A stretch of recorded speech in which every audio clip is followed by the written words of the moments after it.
നമസ്കാരം. ഗൾഫ് സമയത്തിലേക്ക് എല്ലാവർക്കും സ്വാഗതം. യുഎഇയിൽ ജോലി ചെയ്യുന്ന പ്രവാസികളിൽ വലിയൊരു വിഭാഗവും ഗാർഹിക തൊഴിൽ മേഖലയിൽ ജോലി ചെയ്യുന്നവരാണ്. വീട്ടുജോലിക്കാർ, ഡ്രൈവർമാർ, തോട്ടക്കാർ എന്നിങ്ങനെ ഈ പട്ടിക നീളുന്നു. യുഎഇ ഗവൺമെന്റ് ഗാർഹിക തൊഴിലാളികളുടെ അവകാശങ്ങൾ സംരക്ഷിക്കുന്നതിനായി വളരെ വ്യക്തമായ നിയമങ്ങളാണ് നടപ്പിലാക്കിയിട്ടുള്ളത്. അടുത്തിടെ ഖലീജ് ടൈംസ് ഇത് സംബന്ധിച്ച വിശദമായ ഒരു റിപ്പോർട്ട് പുറത്തുവിടുകയുണ്ടായി. ഗാർഹിക തൊഴിലാളികൾക്ക് അർഹമായ ശമ്പളം, താമസ സൗകര്യം, ചികിത്സ, മടക്കയാത്രാ ടിക്കറ്റ് തുടങ്ങിയവയിൽ തൊഴിലുടമയുടെ ഉത്തരവാദിത്തങ്ങൾ എന്തൊക്കെയാണെന്ന് ജോലിക്ക് പോകുന്നവർ കൃത്യമായി അറിഞ്ഞിരിക്കണം. നമുക്ക് ഈ ഉത്തരവാദിത്തങ്ങളെ കുറിച്ച് വിശദമായി തന്നെ നോക്കാം. ആദ്യത്തേത് കൃത്യമായ ശമ്പളമാണ്. നിയമപ്രകാരം ഒരു തൊഴിലുടമയുടെ ഏറ്റവും പ്രധാനപ്പെട്ട ഉത്തരവാദിത്തം തൊഴിലാളികൾക്ക് കൃത്യസമയത്ത് ശമ്പളം നൽകുക എന്നതാണ്. കരാറിൽ ഒപ്പിട്ടിട്ടുള്ള തുക നിശ്ചയിച്ചിട്ടുള്ള തീയതിയിൽ തന്നെ നൽകണം.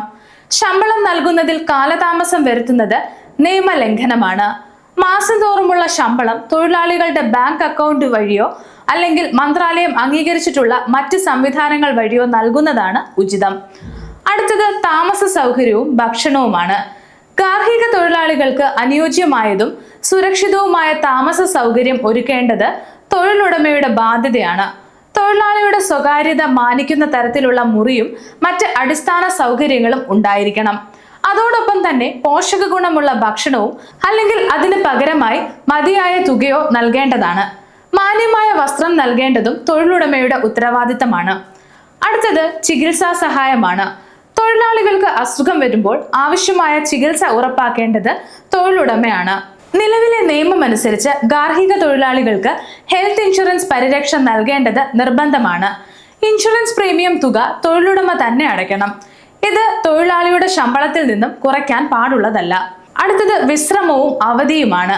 മനുഷ്യസാധ്യമായ ജോലി സമയമാണ് നിയമം വിഭാവനം ചെയ്യുന്നത്. ഒരു ദിവസം ചുരുങ്ങിയത് 12 മണിക്കൂർ വിശ്രമം തൊഴിലാളിക്ക് ലഭിക്കണം.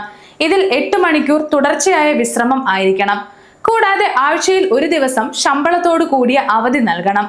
വർഷത്തിൽ 30 ദിവസത്തെ പെയ്ഡ് ലീവിനും തൊഴിലാളിക്ക് അർഹതയുണ്ട്. അടുത്തത് മടക്കയാത്രാ ടിക്കറ്റ് ആണ്. 2 വർഷം കൂടുമ്പോൾ തൊഴിലാളിക്ക് സ്വന്തം നാട്ടിലേക്ക് പോയി വരാനുള്ള റിട്ടേൺ ടിക്കറ്റ് തൊഴിലുടമ നൽകണം. കരാർ അവസാനിക്കുമ്പോൾ തൊഴിലാളിയെ നാട്ടിലേക്ക് അയക്കാനുള്ള ചെലവും തൊഴിലുടമ തന്നെയാണ് വഹിക്കേണ്ടത്.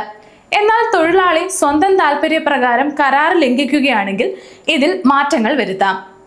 അടുത്തത് പാസ്പോർട്ടും മറ്റ് രേഖകളുമാണ്. വളരെ പ്രധാനപ്പെട്ട ഒരു കാര്യം, തൊഴിലാളിയുടെ പാസ്പോർട്ടോ മറ്റ് വ്യക്തിഗത രേഖകളോ ബലമായി കൈവശം വെക്കാൻ തൊഴിലുടമയ്ക്ക് അവകാശമില്ല. ഇവ തൊഴിലാളിയുടെ കൈവശം തന്നെ ആയിരിക്കണം. അടുത്തത് അവരോടുള്ള പെരുമാറ്റമാണ്. തൊഴിലാളിയെ ശാരീരികമായോ മാനസികമായോ പീഡിപ്പിക്കാൻ പാടില്ല. മാന്യമായ രീതിയിൽ മാത്രമേ അവരോട് പെരുമാറാവൂ. അപകടകരമായ സാഹചര്യങ്ങളിൽ ജോലി ചെയ്യാൻ അവരെ നിർബന്ധിക്കരുത്.